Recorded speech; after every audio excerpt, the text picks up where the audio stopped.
Pacific leaders want strong measures against illegal fishing. Goilala Farmers burn coffee bags due to no transportation. And Morobe Governor eyes league development.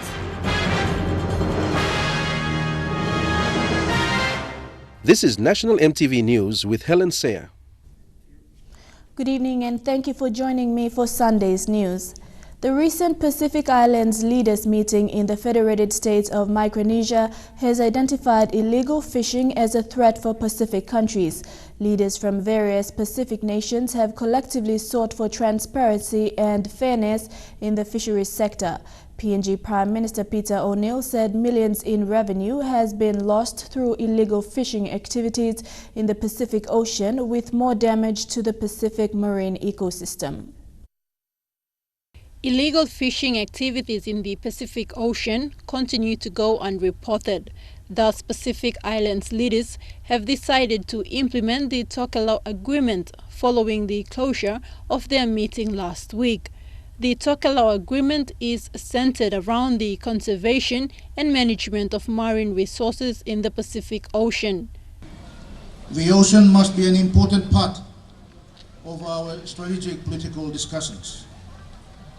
Last year, we prioritized that this action be taken to ensure that we, of course, increase and, of course, receive sustainable returns for our marine resources. The exporting of fish and other marine resources is an important and largest income source for Pacific Island nations. For Papua New Guinea, it is the tuna exports that generate income for the country. But because we lack the manpower and equipment to monitor illegal shipping vessels that enter our sea borders, much of our tuna is lost through illegal fishing. We must not lose sight of this commitment. We must continue to, of course, monitor the implementation of this commitment. In a statement released from the Prime Minister's office, the Prime Minister said there is evidence of corruption in the fisheries sector in the Pacific region and urged other leaders to stamp out such malpractices. Thakla Gunga, National EMTV News. Meanwhile, leaders of the Pacific Islands Forum group of states have decided to expand their membership and grant full membership to French Polynesia and New Caledonia. Speaking after the forum meeting, Prime Minister Peter O'Neill said the decision could be seen as somewhat controversial but said it's vital. PM O'Neill said the expansion of membership is an issue that all regional groupings must consider, not only the Forum, but also the Melanesian Spearhead Group and the Asia-Pacific Economic Cooperation process. 90 law students at the Legal Training Institute in Port Moresby have completed a workshop on commercial law. The training was conducted through the joint PNG and Australia Law and Justice program and gives a practical insight into the commercial law process. LTI's Acting Director David Lambu says the training identifies the process involved in building up a commercial law case and encouraged the students to practice what was taught to them. Each student was presented with a certificate of participation. Things that most Papua New Guinean lawyers do not know, like the case theory, the case concept. You must have a case theory before you plead that, condense that into pleading, whether it's in the case for a breach of contract or torts. You have a case theory first upon receiving instructions. Then you have that pleaded or condense it into pleading, either for the plaintiff, defense, or even a criminal case. You're watching National EMTV News. More local stories when we come back. Stay with us.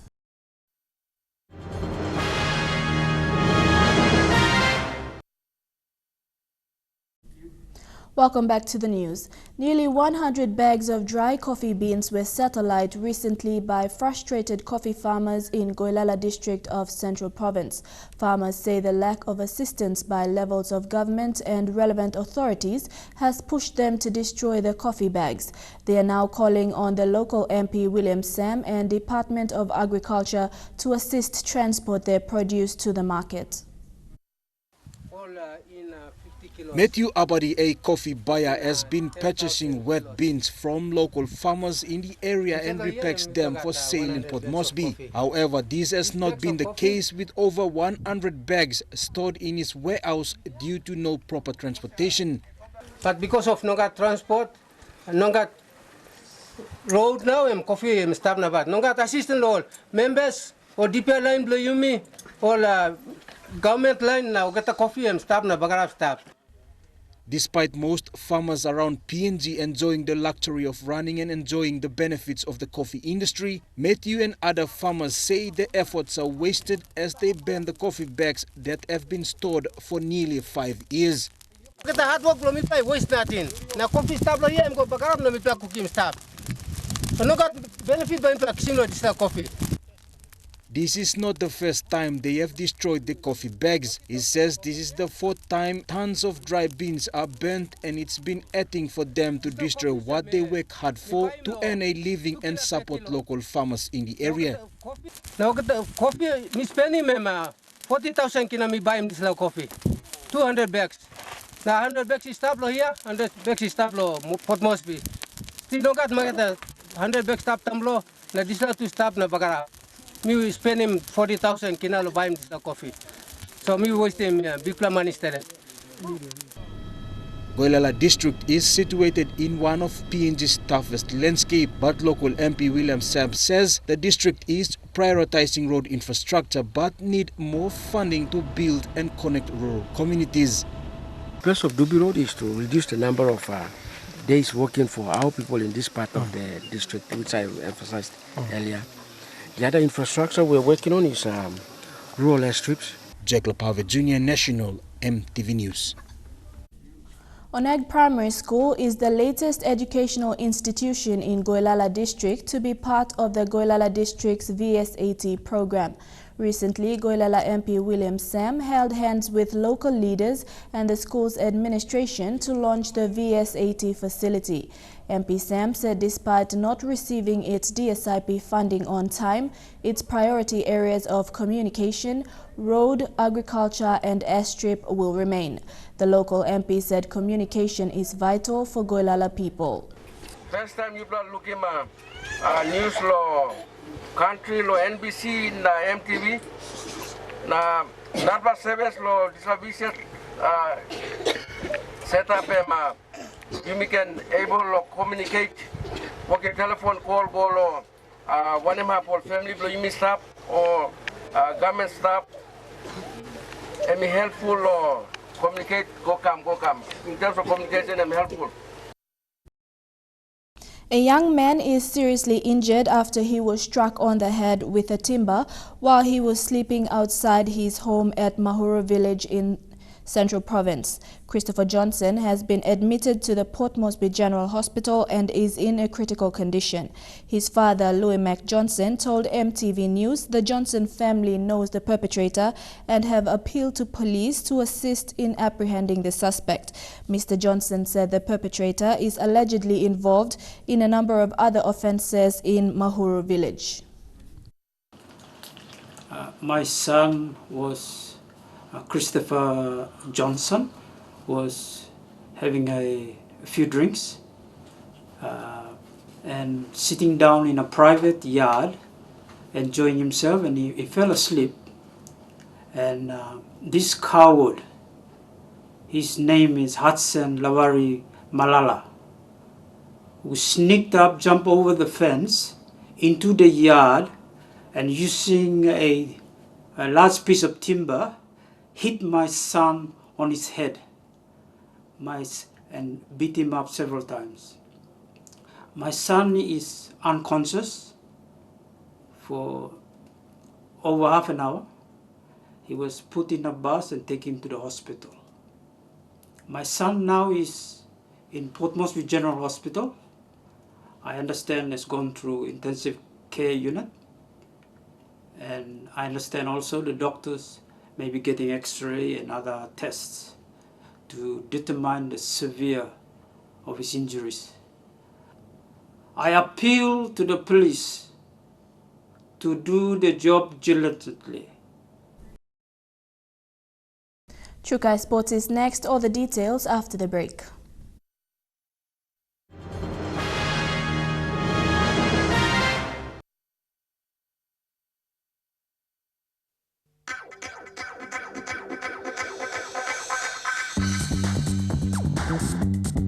Chuchi Sports.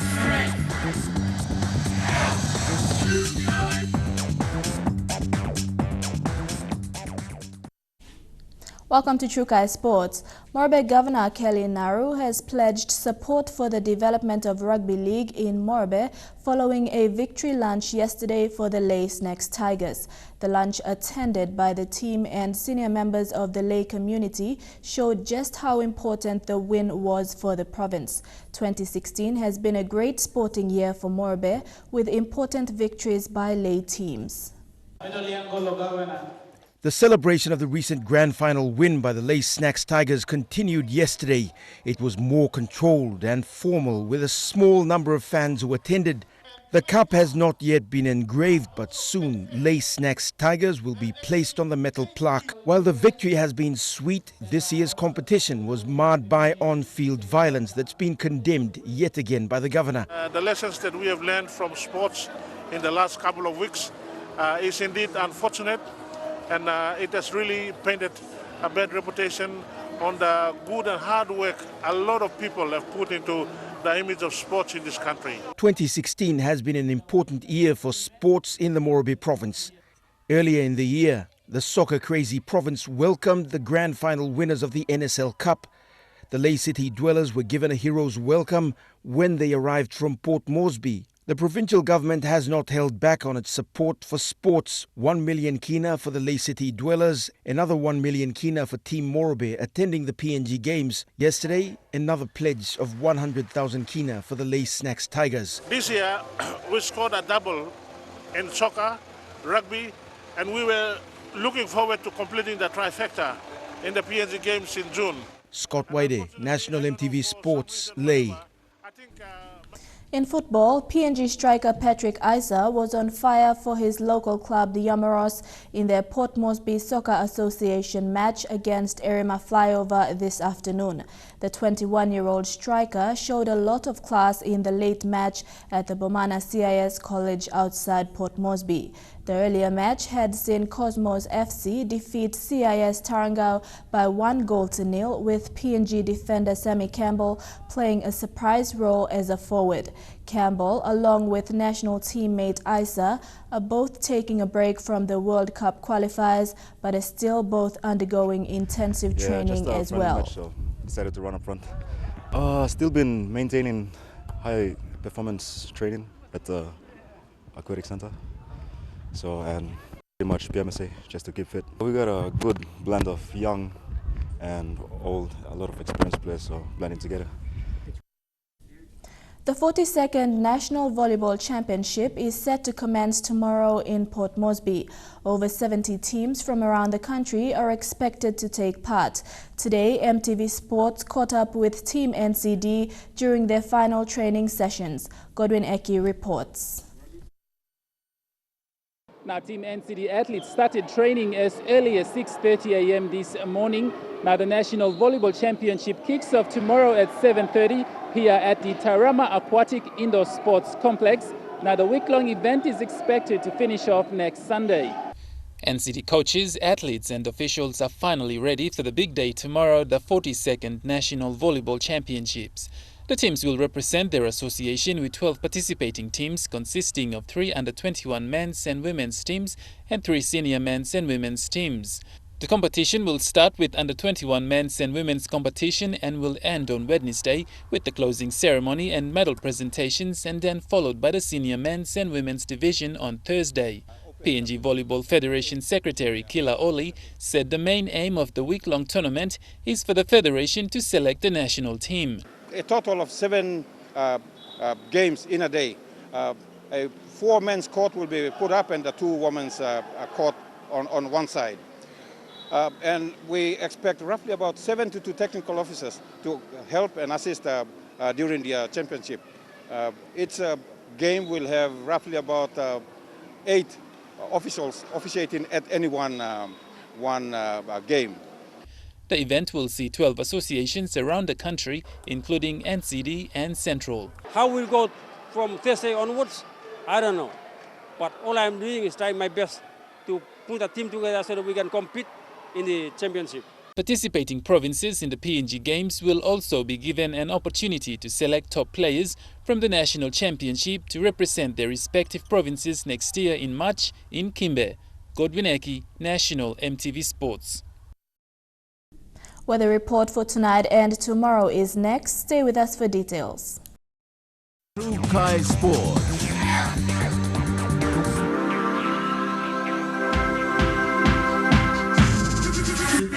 Chuchi Sports.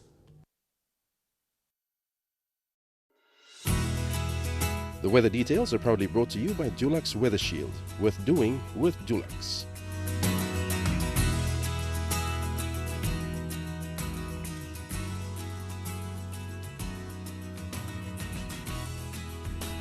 Your weather forecast for tonight and tomorrow: in the southern region, light showers in Port Moresby, mostly fine in Daru and Popondetta, and fine in Kerma and Alotau. In the Momase region, a shower or 2 in Ley, mostly fine in Medang, Wewak and Vanimo.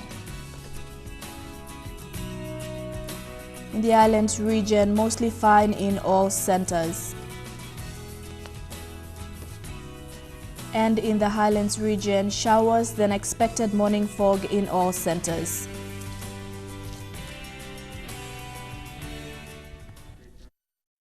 The details are proudly brought to you by Dulux Weather Shield. Worth doing with Dulux. And that has been National EMTV News for this Sunday, the 11th of September 2016. On behalf of the news team, I'm Helen Sea. Pleasant viewing. Good night.